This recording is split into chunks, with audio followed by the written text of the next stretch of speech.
Let's look for where we have another direct, variable that's more than two variables, three variable problem.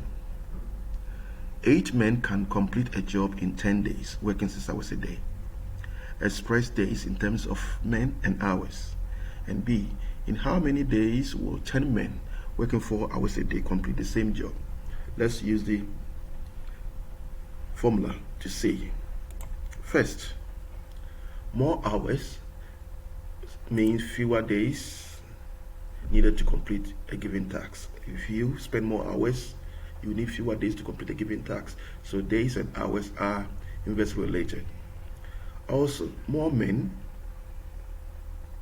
means fewer days needed to complete a given task. So if you have more men on each particular day to work, then you need fewer days to complete the task. So these are also inversely related. So you can see days and hours inverse, days and the number of men also inverse.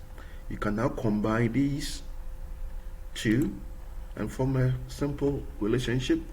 D will be equals to the proportionality coefficient over hours times men, because they are both indirectly related to days.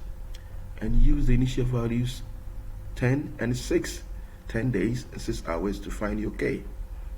So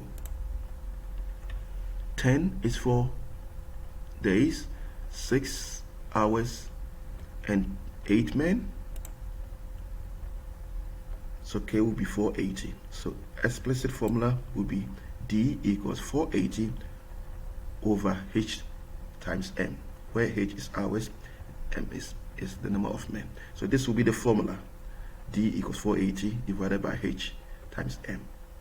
Now we can use the formula to work out B. Given this formula, men is 10, hours is 4. So which means 4 times 10. And if you divide 480 by 40, you realize that D equals 12. So 10 men working 4 hours will use what? 12 days. And it makes sense.